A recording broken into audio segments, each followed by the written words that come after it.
I've wanted a 3D printer in the workshop for a while now because I keep running into those annoying problems where the exact part I need either doesn't exist, doesn't fit, or it costs more than it probably should. The biggest one for me is setting up dust extraction. Every machine seems to have a different size port, every hose is slightly different, and half the time you end up with a ridiculous stack of adapters just to connect one thing to another. So when AliExpress reached out about a collaboration, it was a no-brainer for me to ask if they'd send me a 3D printer. But before this earns a proper place in the workshop, I need to know if it's actually useful.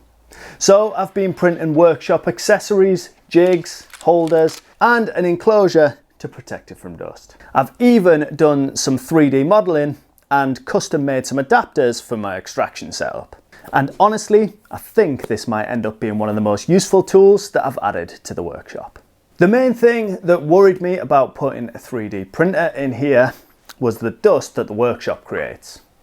This is primarily a woodworking space, so even with extraction and an air filter, there's always dust in the air, dust on the benches, and dust settling on everything.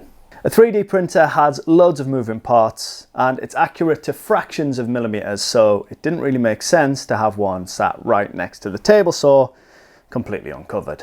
That's why the enclosure kit was a big part of why this printer appealed to me.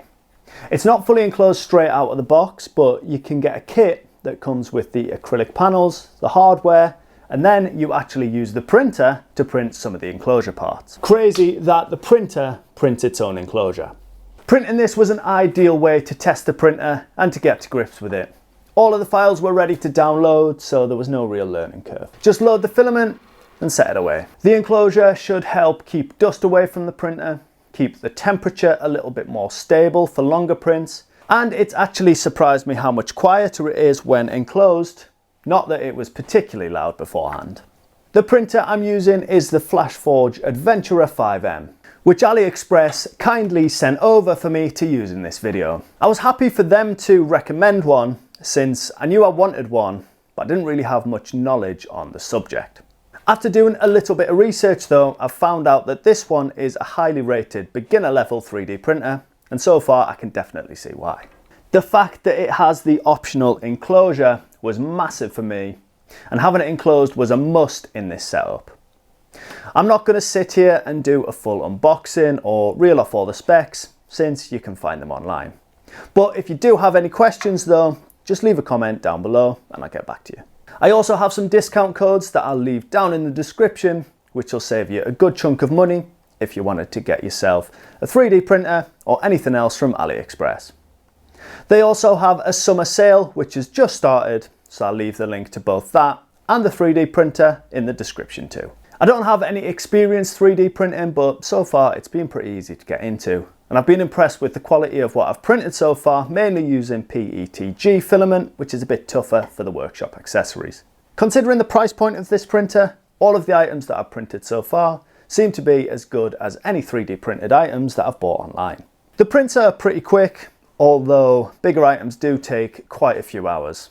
What I tend to do is either set it off in the morning if I want to monitor things, or I've been printing stuff overnight, and so far I haven't had any issues doing that. Speaking of issues, I have had a few. Not with the machine itself, but mostly my own errors from lack of experience. So I thought that I would share those with you just in case you're also new to 3D printing. My first was when printing some items with the included filament. This isn't on a spool and it got tangled during the print, meaning that the printer couldn't actually feed it through properly. So I only got half prints from that run. My second issue was pretty similar, but this time I left too much slack on the filament spool and it must have got slightly tangled. So when I set it off to print, after a few minutes, the reel got stuck like before and it couldn't print. And then my final issue was with the filament running out, so the print failed. Now, this printer does actually have a filament detector built in, so it detects when filament isn't being fed and it'll automatically pause, allowing you to load more filament. But what I didn't realize is that this feature's turned off by default for some reason. I'm not sure why it wouldn't be on as standard, but I've since turned it on and it works great. Those issues were all down to my lack of experience and all part of the learning curve. So let's talk about that learning curve, because I definitely thought it was going to be a lot more difficult than it has been. I thought it would be all 3D modeling and the settings would be a nightmare, but the majority of stuff that I've printed so far has been files that I've found online. Most of the stuff I could ever need is on sites like Printables, and in reality the designs are probably better than I could do myself. You could definitely get away with buying one of these and only ever printing files that you find online. These have all of the settings locked in, and you can literally select your printer on one of the online slicer tools, which is basically what makes the design into the 3D print, and then click print. Simple as that. You could get massive value from that alone, and the websites have hundreds of thousands of designs in loads of different categories. I've ended up printing a few things that I've found on there, like this really handy cable reel to keep long cables wound up, and it all printed in place with no assembly, which blows my mind a little bit. Let's be honest, for me, I'm going to be using this 3D printer mostly for workshop tools and accessories, not novelty prints. Although I have printed multiple dinosaurs for my daughter. I wanted to use this tool to help organise my workshop and make my workflow easier. For organisation, I've printed a few different holders that have been perfect for me. This battery dispenser holds all of my AA and AAA batteries, and I no longer have to store them in jars.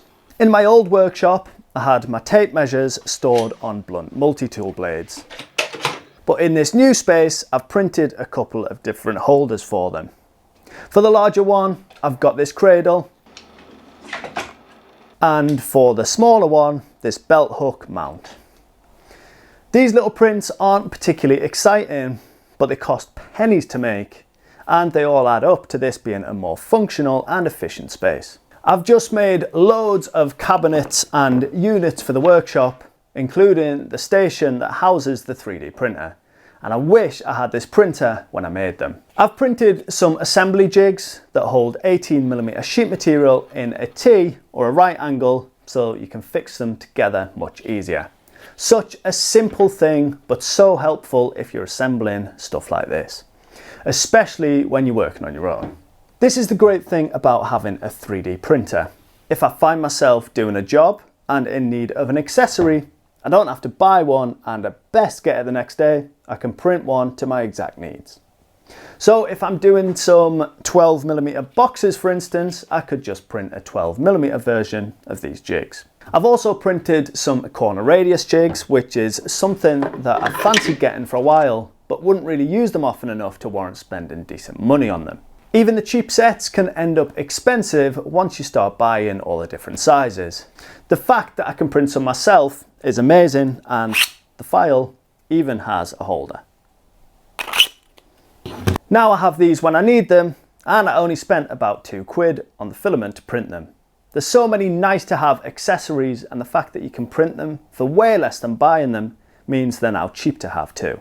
Like I said, one of the main reasons for wanting a 3D printer was to make some custom items, mainly for the extractor ports and adapters. At the minute, I have various bundles of adapters, mostly stuck together with gaffer tape, that work, but they look absolutely terrible, and they're much larger than they actually need to be. So I decided that I would try my hand at 3D modeling and design some adapters. The first one was to mount my 5-inch flexi hose to this extractor. So I needed a nice simple 5-inch tube with a 5-inch internal diameter at one end and a 5-inch external diameter at the other. So no more having to push the flexi onto the extractor. Now I can quickly and easily fit it with this coupler.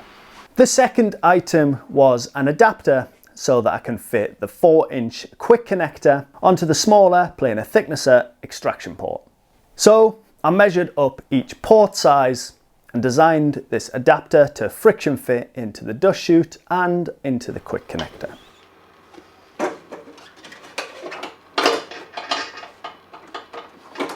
I even added a little bit of text to it just to play around with the software. I was really surprised with how easy this was to use. I used an online software called Onshape, and it even has an assistant, so you can literally tell it what you want to make and ask it how to do it. The final thing that I 3D modelled for this video was an adapter for my router table to add another quick connector onto. At the minute, this has a horrible mess of bodged adapters to make it sort of fit. So I modelled a piece similar to the planar thicknesser adapter that bridges the gap between the extractor port and the quick connector. To do this, I measured the sizes with the calipers and then I input those sizes into the 3D modelling software. Then when you export this as a 3D print file, the slicer software knows the exact size, and when it prints, it's millimeter perfect. You can input the filament you're using and it gives you the default settings, which often work fine, or you can try different settings if you need a stronger part or a faster print time. Like I mentioned before, you don't actually have to 3D model anything yourself, but having the capability to do so, for free by the way, is such a game changer, especially when you can print a few versions and all it actually costs you is a bit of filament. So if you need to do a few tests, you can do so without spending a fortune. Imagine how much it would have cost about 20 years ago to have your own custom product designed and manufactured for you. Now, obviously I'm in a privileged position to be able to receive this printer to make content.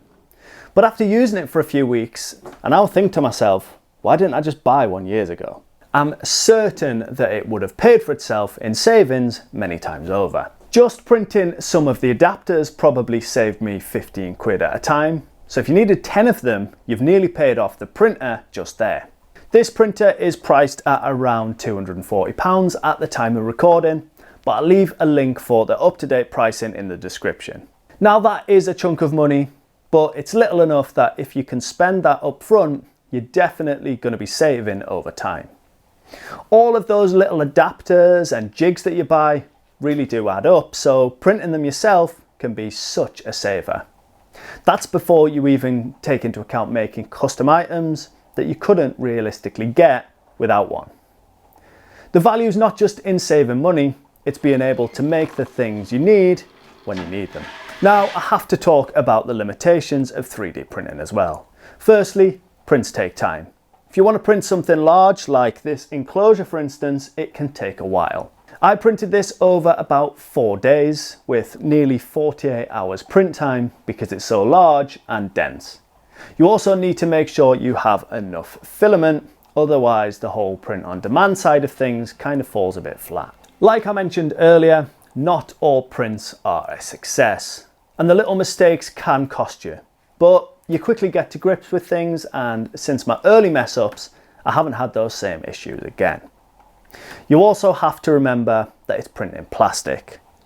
While you can get reinforced carbon fibre type filaments, not all items should be plastic. For some items, wood and metal are simply better. That being said, none of these drawbacks outweigh how useful this has already been and will be for me in my workshop. So, after using this for a little while now, I'm genuinely sold on having a 3D printer in the workshop. Look, it's not going to replace normal tools and not everything should be made from plastic. But for custom adapters, occasional use jigs, holders, organisers, and them awkward little parts that are either expensive or don't really exist, it makes a lot of sense. The fact that I can find loads of ready-made designs online, but also model something specific when I need to, is probably the biggest win for me. There's definitely a learning curve. I've had failed prints, tangled filaments, and a few things that I've had to work out as I go, but none of that has actually put me off. If anything, it's made me realise how many possibilities that this opens up. I certainly didn't get this printer just to make this video. I wanted to add one to my workshop setup. Going forward, I'm definitely going to be using it for organising the workshop drawers, making custom mounts for stuff like the shop vac and other tools, more dust extraction adapters, and probably loads of little bits that I haven't even thought of yet. I was also well impressed with this enclosure. The fact that I could print a door handle and hinges without any assembly is mad. So I may print more of those in future if I need a simple hinge or handle. It's one of those things that you don't really know how much you can do with it until you look into it. And the more I print, the more ideas I get. The real test now is how often I reach for it during projects, and based on what I've printed already, I can see this becoming a regular part of the workshop. So you'll probably start seeing more 3D printed parts pop up in future videos, especially for dust extraction, workshop storage and organisation. If you've enjoyed this video, make sure you give it a like, be sure to subscribe for more workshop projects, and as always, thank you for watching and I'll see you in the next one.